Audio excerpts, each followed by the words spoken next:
passar por uma cirurgia e ter a certeza de uma infecção, com sorte os médicos deixariam os pontos da sutura por muito tempo pendendo até o chão para que o pus fosse drenado da ferida, e esse era um bom sinal. Nesse caso, era provável que a infecção permanecesse localizada e não se espalhasse para o resto do corpo. Essa infecção era conhecida como doença hospitalar e era responsável por 40% da morte em amputados, chegando a 70% em hospitais militares em 1860. Alguns médicos insistiam em sempre manter uma limpeza rigorosa, o que envolvia grandes quantidades de água fervida e esfriada, porque isso não era comum. Em geral, os lençóis não eram trocados entre pacientes após uma alta ou até mesmo uma morte. Outros defendiam a ideia do miasma, um suposto gás venenoso gerado por escoadouros e esgotos que era transportado no ar. E depois que um paciente era infectado, os demais eram infectados pelo ar. De fato, provavelmente era algo que fazia sentido acreditar na época. O cheiro dos escoadores e esgotos devia ser realmente horrível. E também explicava por que pacientes que não eram tratados no hospital, mas sim em casa, muitas vezes não tinham uma infecção. Entre os tratamentos para os gases miasmáticos encontravam-se timol, ácido salicílico, gás de dióxido de carbono e ácido bórico, por exemplo. Esse era o mundo em que Joseph Lister praticava cirurgia, mas ele acreditava que a causa dessa doença talvez não fosse um gás venenoso, mas sim alguma outra coisa no ar, invisível ao olho humano, algo microscópico. Ao ler um artigo sobre a teoria germinal das doenças, ele reconheceu a aplicabilidade às suas próprias ideias. Esse artigo havia sido escrito por Louis Pasteur, cujos experimentos mostraram que os germes, micro-organismos que não podem ser detectados pelo olho humano, podiam ser eliminados pela fervura, o que levou à pasteurização do leite, por exemplo, que conhecemos hoje em dia. Como ferver pacientes e cirurgiões não era viável, Lister precisava encontrar outro jeito de eliminar os germes de todas as superfícies, escolhendo para isso o ácido carbólico, feito do alcatrão de hulha. Ele já havia sido utilizado com sucesso para tratar esgotos fétidos e sido experimentado como curativo para feridas cirúrgicas, mas sem resultados muito positivos. Lister conseguiu êxito no caso de um menino de 11 anos que deu entrada com uma fratura exposta na perna. Naquela época, esse tipo de lesão era terrível. Uma fratura simples até poderia ser tratada sem cirurgia invasiva, mas uma fratura exposta, quando pontas afiadas de ossos rasgam a pele, a infecção era quase inevitável. A amputação era um desfecho comum e a morte, em consequência de uma infecção persistente e incontrolável, era também mais provável. Lister limpou a área dentro e em torno do osso quebrado do menino com gás embebido em ácido carbólico. Em seguida, fez um curativo cirúrgico composto de camadas de linho embebido em uma solução carbólica e cobriu a perna com uma lâmina metálica para evitar a evaporação do ácido carbólico. Uma crosta logo se formou e a ferida cicatrizou sem a manifestação de nenhuma infecção. Outros pacientes já haviam sobrevivido a infecções causadas pela doença hospitalar, mas agora o cenário era outro. Lister havia conseguido evitar a infecção. Ele então tratou outros casos de fratura exposta com ácido carbólico, também obtendo resultado positivo, o que o convenceu da eficácia das soluções carbólicas. Em 1867, estava usando ácido carbólico como agente antisséptico em todos os seus procedimentos cirúrgicos e não apenas como curativo pós-operatório.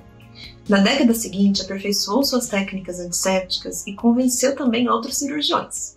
O alcatrão de hulha, de que Lister obtinha a solução de ácido carbólico, era um produto residual da iluminação a gás das ruas e das casas durante o século XIX.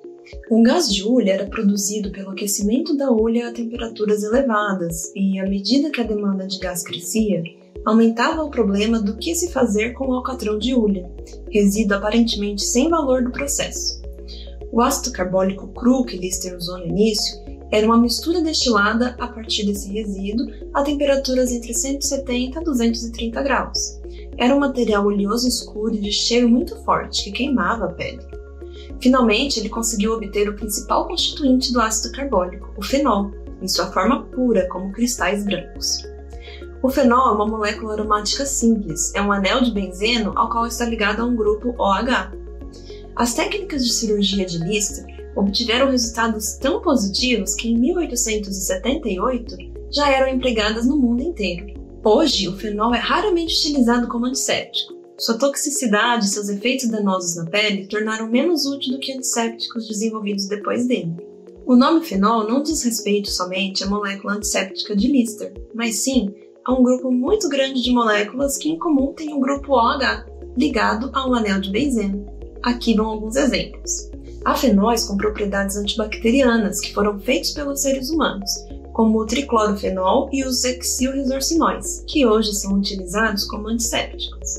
Algumas moléculas de especiarias, o eugenol do cravo da Índia e o isoeugenol da noz moscada, são da família dos fenóis.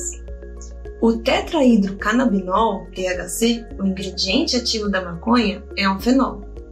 O primeiro método para a produção da baquelite, polímero desenvolvido na tentativa de substituir a laca, um conservante de madeira, envolvia a reação de um fenol e do formaldeído, que estão aparecendo aqui. Esse material apresentou muitas vantagens na época, como por exemplo o fato de ser termofixo, ou seja, não podia ser distorcido, e essa propriedade vem da sua estrutura química. O formaldeído na baquelite pode reagir em 3 lugares diferentes no anel de benzeno do fenol, provocando ligações cruzadas entre as cadeias poliméricas. Sua rigidez vem justamente dessas ligações, curtas, presas a anéis de benzenos que já são rígidos e planares. Com o tempo, também percebeu-se que a baquelite era ótima para bolas de bilhar, que antes eram feitas de marfim, um produto escasso. Muitas outras aplicações foram dadas à baquelite. Aparelhos de telefone, tigelas, agitadores, gavetas. O produto tornou-se 1001 utilidades. Apesar de atualmente ter sido substituída por outras resinas, a baquelite desempenhou um papel muito importante na história, e tudo começando com a molécula de fenol. A vanilina, o ingrediente ativo da baunilha, também é um fenol. A demanda por essa molécula superou há muito tempo a oferta disponível da orquídea de baunilha em si. Por isso, se fez necessária a fabricação sintética desse composto, que pode ser obtido a partir do resíduo líquido gerado no tratamento da polpa de madeira com sulfito, constituído principalmente por lignina. O flavorizante artificial de baunilha contém moléculas sintéticas de vanilina numa solução em que o caramelo atua como agente corante e possibilita a obtenção desse ingrediente a um preço mais acessível do que a fava da baunilha. A gente pode ver que essa parte circulada aqui é muito similar à molécula de vanilina. E qual a ligação disso com o fenol? Bom, sob grandes pressões e temperaturas moderadas por um longo tempo, a decomposição de materiais vegetais, inclusive a lignina da madeira, gera hulha. No processo de aquecer a hulha para obter o gás obtido pela iluminação, gera-se o alcatrão de hulha, a fonte do ácido carbônico usado por Lister. Graças a diversos fenóis, como acabamos de mostrar, nossas vidas foram mudadas de muitas maneiras importantes. De uma cirurgia antisséptica a baunilha a preço acessível. O que seria de nós sem eles? Gostou desse vídeo? Então não perca tempo, curta, compartilhe e apoie sempre as mulheres na ciência.